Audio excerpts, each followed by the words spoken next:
আসসালামু আলাইকুম রহমতুল্লাহ বরকাত। নির্বাচন কেমন হয়েছে সেই বিষয় নিয়ে আল্লামা মামুনুল হক কি বলেছেন, চলুন একটু শুনে আসি। আসসালামু আলাইকুম রহমতুল্লাহ। আমরা এই যে নির্বাচন গতকাল হয়ে গেল, এখানে ব্যাপক মানুষের উৎসাহ এবং উদ্দীপনা সহ উপস্থিতিতে আমরা স্বাগত জানিয়েছি এবং বাংলাদেশ স্থিতিশীল হবে সেই প্রত্যাশা আমরা ব্যক্ত করছি। স্বাভাবিকভাবেই স্থিতিশীলতার জন্য যারা এই মুহূর্তে বিজয়ী ঘোষণা করা হয়েছে, যাদেরকে বাংলাদেশের স্থিতিশীলতা রক্ষা করা তাদের প্রধান দায়িত্ব, রাইট। তারাই যদি দেশকে অস্থিতিশীলতার দিকে ঠেলে দেয় তাহলে দেশের জন্য সেটা হবে সবচেয়ে হতাশাজনক বিষয় এবং উদ্ভূত পরিস্থিতির জন্য সম্পূর্ণ দায় তাদেরকেই নিতে হবে। রাইট।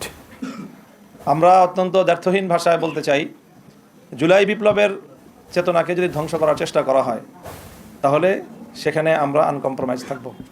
আমরা কোনো নমনীয়তা এবং কোনো ধরনের কম্প্রোমাইজ জুলাই বিপ্লবের চেতনার ক্ষেত্রে আমরা করতে পারবো না। কাজেই সকল মহলকে আমরা সেই বিষয়ে আমরা স্পষ্ট বার্তা দিতে চাচ্ছি। তারপরে ইলেকশনটার যে বিষয়ে আমরা আমাদের গতকাল থেকে আজকে বলে আসছি আমরা তো আমাদের ইতিবাচকভাবেই আমরা ব্যক্ত করতে চাচ্ছি প্রতিক্রিয়া, কিন্তু পরিষ্কার যে ইলেকশনটা তো একটা সময় পর্যন্ত অথবা ভোট গ্রহণ হওয়া পর্যন্ত মোটামুটি দৃশ্যমান রাখা হয়েছে, কোনো গণ্ডগোল যেন না হয়। কিন্তু ভোট গণনা শুরু হওয়ার পর থেকেই আমাদের কাছে একেবারেই দিবালোকের ন্যায় স্পষ্ট যে ভোট গ্রহণটা যেভাবে হয়েছে, ভোট গণনাটা তার সম্পূর্ণ উল্টোভাবে হয়েছে। রাইট।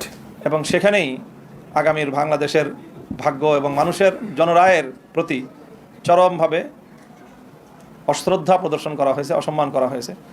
এটা যারা করেছেন বাংলাদেশের কাছে তাদেরকে দায়ী থাকতে হবে ইনশাল্লাহ।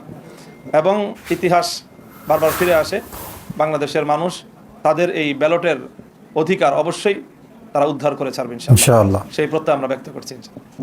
ধন্যবাদ।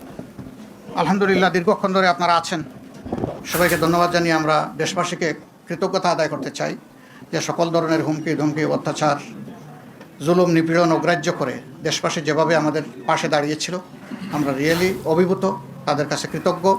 এবং দেশবাসী আপনারা যেহেতু আমাদের পাশে দাঁড়িয়েছেন দেশের স্বার্থে, জনগণের স্বার্থে, আমরা আবার অঙ্গীকার ব্যক্ত করছি আমরা খুবই দৃঢ়ভাবে আপনাদের সাথে থাকব ইনশাআল্লাহ এবং আপনাদের কোনো অধিকারের সাথে আমরা কম্প্রোমাইজ করব না। কথাগুলো তো শুনলেন, এই মানুষগুলোর সাথে অনেক কিছু করা হয়েছে, অথচ এরপর এই মানুষগুলা কত সুন্দরভাবে কথাগুলো বললেন। ভাই, এই মানুষগুলোর সাথে থাকবো না কার সাথে থাকবো? আপনাদের কথাগুলো কেমন লাগলো দয়া করে জানিয়ে যাবেন, আর পারলে একটা শেয়ার করে দিবেন যেন সবাই জানতে পারে।